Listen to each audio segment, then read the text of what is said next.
राधे राधे, जय श्री कृष्णा। कार्तिक महात्म्य के 9वां अध्याय का पाठ करने से या सुनने से व्यक्ति के सभी पाप नष्ट हो जाते हैं एवं धन्य धान में वृद्धि होती है। माता लक्ष्मी और भगवान विष्णु जी की कृपा प्राप्त होती है। तो आइए सुनते हैं 9वां अध्याय पाठ। इधर तो शिवजी और जलंधर में भयंकर युद्ध हो रहा था। उधर वृंदा ने स्वप्न में देखा कि उसका पति समस्त अंगों में तेल मलकर नंगे शरीर भैंसे पर सवार होकर प्रेतों के साथ दक्षिण दिशा की ओर जा रहा है। यह स्वप्न देख वृंदा अत्यंत चिंतित हुई। महल, अटारी, गौशाला तथा वाटिका आदि कहीं पर भी उसे चैन नहीं मिला। तब वह एक वन से दूसरे वन में जा पहुंची। वहां उसने सिंह जैसे मुख वाले 2 राक्षस देखे। उन्हें देख वह सहसा भयभीत हो गई और एकदम वहां से भाग खड़ी हुई। आगे जाकर उसने एक तपस्वी और उसके शिष्य को देखा और उनसे अपनी रक्षा की प्रार्थना की। विनय सुनकर मुनि ने एक हुंकार से इन राक्षसों को भगा दिया। वृंदा ने विनय पूर्वक मुनि से कहा, हे मुनि, मेरे पति जलंधर तथा महादेव जी में घोर युद्ध हो रहा है। उसमें विजय किसकी होगी, बताने की कृपा करें, क्योंकि आप सर्वज्ञ हैं। वृंदा के वचन सुनकर मुनि ने आकाश की ओर देखा। उसी समय 2 बंदरों ने आकर मुनि को प्रणाम किया और फिर मुनि का संकेत पाकर वे दोनों बंदर वहां से चले गए। पुनः थोड़ी देर बाद वे दोनों बंदर आकाश की ओर से आए और उन्होंने जलंधर दैत्य का सिर तथा धड़ लाकर पटक दिया। वृंदा अपने पति के मृत शरीर को देखकर अत्यंत दुखी हुई और विलाप करती हुई पृथ्वी पर मूर्छित होकर गिर पड़ी। मुनि ने अपने कमंडल से वृंदा पर जल छिड़का तो उसमें कुछ चैतन्यता आई। तब वह पुनः विलाप करती हुई मुनि से कहने लगी, हे मुनि, जिसने देव, गंधर्व एवं विष्णु सहित तीनों लोकों पर विजय प्राप्त की थी, वह शिव के हाथ से कैसे मारा गया? आप सामर्थ्यवान हैं, अतः किसी प्रकार मेरे पति को फिर से जीवित कर दीजिए। तब मुनि कहने लगे, हे भद्रे, शिव जी के हाथ मारे हुए को जीवित करना असंभव है, परंतु फिर भी हम तुम पर कृपा करके इसको जीवित किए देते हैं। इतना कहकर मुनि अंतर ध्यान हो गए और जलंधर जीवित होकर वृंदा के साथ प्रेमालाप करता हुआ आलिंगन बद्ध हो गया। वह सब जलंधर का नहीं था, वरन जलंधर के वेश में भगवान विष्णु थे। वृंदा जलंधर वेशधारी विष्णु के साथ उस वन में रमन करती रही। एक दिन मैथुन के पश्चात अपने पति के वेश में विष्णु को पहचान कर वृंदा अत्यंत क्रोधित हुई और बोली, तुमने मेरा पतिव्रत धर्म भंग किया है, इसलिए मैं तुम्हें श्राप देती हूँ। निश्चय ही वह कपट मुनि तुम ही थे और तुमने ही माया द्वारा 2 राक्षस बनाए थे। कालांतर में वे दोनों राक्षस तुम्हारी स्त्री का अपहरण करेंगे और जो तुम्हारा शिष्य था वही बंदर का रूप धरकर तुम्हारी सहायता करेगा। तुमने मेरे साथ छल किया था, तुम इसी समय पत्थर हो जाओ।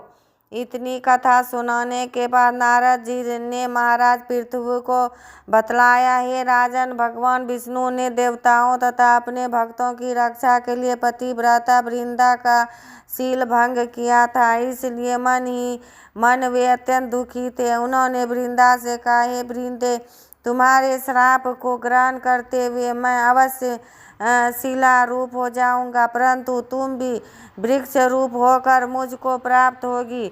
उसी समय वृंदा अपने पति के चरणों का ध्यान करके विष्णु के मना करने पर भी अग्नि में प्रवेश कर गई और शिला रूप में भगवान विष्णु वृंदा का स्मरण करते हुए उसकी चिता भस्म में लौटने लगे। परंतु तुम भी वृक्ष रूप होकर मुझको प्राप्त होगी।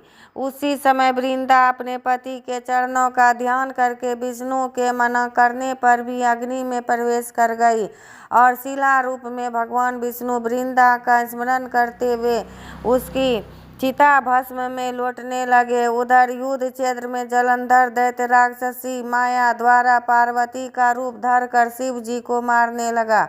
उसकी इस माया को देखकर शिव जी नीचे को मुख करके बैठ गए यही उचित अवसर जान जलंधर ने शिव जी पर अनेक बाणों से प्रहार किया। इस प्रकार शिव जी को संकटग्रस्त देखकर भगवान विष्णु तत्काल वहां आए और उन्होंने राक्षसी माया का शिव जी को बोध कराया। तब सचेत होकर शिव जी ने अत्यंत वेग से दैत्यों पर भयंकर बाण वर्षा प्रारंभ कर दी, जिससे भयभीत होकर शुंभ व निशुंभ भी युद्ध क्षेत्र से भाग खड़े हुए। तब शिव जी ने उनको श्राप देते हुए कहा, क्योंकि तुम युद्ध क्षेत्र से भागे हो इसलिए पार्वती के हाथ से मारे जाओगे।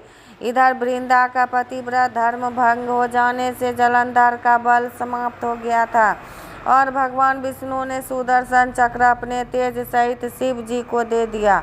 तब शिव जी ने विष्णु तेज के साथ अपना और ऋषियों के तप तथा पतिव्रता स्त्रियों का तेज मिलाकर जलंधर दैत्य पर छोड़ दिया। सुदर्शन चक्र के प्रहार से जलंधर का सिर कटकर भूमि पर गिर पड़ा। सिर और धड़ अलग होते ही जलंधर का तेज शिव में तथा वृंदा का तेज पार्वती जी में समा गया। देवताओं ने शिव जी की स्तुति करते हुए उनसे कहा, हे महादेव, जलंधर को मारकर आपने हम लोगों का महान उपकार किया है, परंतु एक अनर्थ हो रहा है। वृंदा के पतिव्रत धर्म से मोहित होकर भगवान विष्णु निरंतर उसकी चिता भस्म से लौट रहे हैं, अतः कृपा करके इसके लिए कुछ कीजिए। तब शिव जी बोले, हे देवताओं, तुम सब भगवान की योग माया की शरण में जाओ, वही इस संकट को हरेंगी। हे देवताओं, तुम सब भगवान की योग माया की शरण में जाओ, वही सब संकट को हरेगी। तब समस्त देवता योग माया की शरण में जाकर स्तुति करते हुए बोले, हे देवी, आप संपूर्ण जगत की उत्पत्ति, पालन तथा नाश करने वाली हो। सतोगुण, रजोगुण तथा आपकी माया को स्वयं ब्रह्मा भी नहीं जान सकते। ऐसी देवी को हमारा नमस्कार है, जिसके भक्तगण अनादर तथा मोह को प्राप्त नहीं होते। ऐसी मूल प्रकृति को हमारा नमस्कार है। उस समय देवताओं ने आकाश में एक तेज देखा और आकाशवाणी सुनी, रजोगुण, सतोगुण और तमोगुण रूप गौरी, लक्ष्मी और सरस्वती मैं ही हूँ। इन्हीं तीनों रूपों से तुम्हारी सिद्धि होगी, अतः तुम उन्हीं की आराधना करो। फिर उन तीनों देवियों ने प्रकट होकर 3 बीज देते हुए कहा कि इन तीनों बीजों को जहाँ पर विष्णु है बोकर अपना कार्य सिद्ध करो। देवताओं ने तीनों बीज ले जाकर जहाँ वृंदा की चिता में विष्णु लौट रहे थे बो दिए। उन तीनों बीजों से 3 वृक्ष उत्पन्न हुए। रजोगुण सरस्वती से आंवला, तमोगुण गौरी से तुलसी और सतोगुण लक्ष्मी से मालती की उत्पत्ति हुई। श्री लक्ष्मी जी ने अपना बीज ईर्ष्या युक्त होकर दिया था, इसलिए मालती भगवान की पूजा में निंदित तथा आंवला और तुलसी भगवान को अति प्रिय है। इस प्रकार वृंदा ने वृक्ष रूप हो भगवान शालिग्राम से संयोग किया। इसी कारण कार्तिक के उद्यापन में भगवान की पूजा तुलसी के मूल में होती है। जिस घर में तुलसी का वृक्ष होता है उसमें बमदूत, जिस घर में तुलसी का वृक्ष होता है उसमें यमदूत कभी नहीं आते। नर्मदा तथा गंगा जल और तुलसी का पूजन, ये तीनों कार्य समान है। मनुष्य चाहे कितना भी पापी क्यों न हो, प्राण निकलते समय मंजरी सहित तुलसी दल जिसके कंठ में होता है वह पाप मुक्त होकर सीधा वैकुंठ को प्राप्त होता है। जो मनुष्य अपने पितरों का श्राद्ध तुलसी और आंवले की छाया में करता है उसके पितृगण मोक्ष को प्राप्त हो जाते हैं। जो मनुष्य मंजरी युक्त तुलसी दल तथा आंवले का फल मुख में रखता है वह साक्षात विष्णु के समान है। जो मनुष्य कार्तिक मास में रुद्राक्ष की माला धारण करता है वह धर्म, अर्थ, काम तथा मोक्ष को प्राप्त होता है। तुलसी और आंवले का महात्म्य स्वयं ब्रह्मा जी भी कहने में असमर्थ है। जो कोई श्रद्धा भाव से इस कथा को पढ़ता है या सुनता है वह भी अंतकाल में मोक्ष को प्राप्त होता है। इति 9वां अध्याय समाप्त। राधे राधे। जय श्री कृष्ण।